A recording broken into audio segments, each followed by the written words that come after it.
और इस पर बातचीत करने के लिए सैयद जफर साहब हैं हमारे साथ, कांग्रेस नेता। सैयद जफर जी, बहुत स्वागत है आपका। जी धन्यवाद। जैसे जैसे चुनाव नजदीक आ रहा है सर, वैसे वैसे और ज्यादा वायदे किए जा रहे हैं। पहले गारंटी थी, अब एक और वादा कर दिया।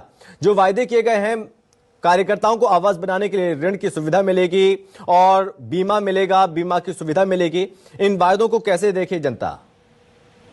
देखिए, मध्य प्रदेश के अंदर लगभग 2 लाख हमारी आंगनवाड़ी कार्यकर्ता और सहायिका हैं, लगभग 80,000 हमारी आशा कार्यकर्ता है और लगभग 50,000 से अधिक हमारी महिला सीआरपी बहनें हैं। लगातार इन तीनों की नियुक्ति जो केंद्र सरकार और प्रदेश जो केंद्र सरकार की यूपीए की सरकार, कांग्रेस की सरकार ने ही की थी। और लगातार केंद्र सरकार और प्रदेश सरकार किया जा रहा है। ना इन्हें कोई स्वास्थ्य की कर्मियों की तरह कोई लाभ दिया जा रहा है, ना इनके भविष्य को सुरक्षित किया जा रहा है। कमलनाथ जी ने वादा या घोषणा नहीं की है। कमलनाथ जी ने इन सब बहनों को ये वादा किया है कि कांग्रेस की सरकार बनते ही आंगनवाड़ी कार्यकर्ता और सहायिका को शासकीय कर्मचारी घोषित किया जाएगा। शासकीय कर्मचारियों की तरह उन्हें प्रमोशन का लाभ मिलेगा। शासकीय कर्मचारियों की तरह रिटायरमेंट होने के बाद उन्हें पेंशन की सुविधा मिलेगी। शासकीय कर्मचारियों की तरह उन्हें मकान बनाने के लिए सब्सिडी वाला लोन दिया जाएगा। और ऐसे तमाम उन्हें जो वो लंबे समय से लगातार हड़ताल कर शिवराज सरकार से मांग कर रही थी और शिवराज सरकार ने उनकी अनदेखी की। ना ही उनको सरकार के में रहते हुए कोई लाभ दिया, ना ही अपने चुनावी संकल्प पत्र में उनको शामिल किया। कमलनाथ जी ने ये चुनाव के समय पर ये बात आंगनवाड़ी कार्यकर्ता और सहायिका को याद दिलाई और एहसास दिलाया है कि कांग्रेस ने हमेशा उनके लिए पक्ष में खड़ा हुआ है और आगे भी कमलनाथ जी की सरकार बनने पर मुख्यमंत्री कमलनाथ जी इन्हें एक शासकीय कर्मचारी की तरह सारी सुविधाएं प्रदान करेंगे और नियुक्त करेंगे।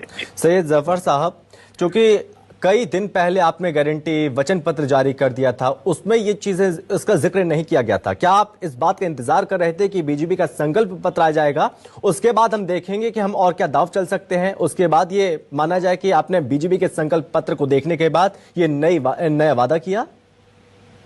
देखिए, लगातार शिवराज सिंह चौहान 18 साल से महिलाओं का और खासतौर पे महिला कर्मचारियों का एक लाडली बहना की बात करते हैं। ये 1,1250 रुपए देने की बात करते हैं और देते भी हैं। मैं इनसे पूछना चाहता हूं कि ये 2 लाख हमारी आंगनवाड़ी की कार्यकर्ता है, जो हमारी आशा कार्यकर्ता है, जो हमारी अभिजीविका मिशन की सीआरपी बहन है, इन लोगों को क्यों नहीं लाभ दिया गया? जो दिन रात सुबह से लेकर रात तक काम कर रही हैं, शासन की योजना आम जनता तक पहुंचा रही हैं, क्यों इन्हें शासकीय कर्मचारी नहीं बनाया गया? क्यों इनके मानदेय में सुधार नहीं किया गया?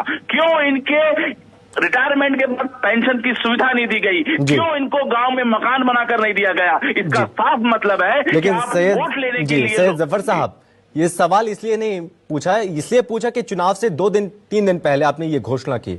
इसे मास्टर स्ट्रोक माना जाए कि एक कदम आप आगे निकल गए घोषणा करने में, वादा करने में? सवाल इसलिए पूछा जा रहा है आपसे क्योंकि जब आपने गारंटी आपने दी, 101 वचन आपने दिए, उस वक्त क्या आपको इनकी याद नहीं आई?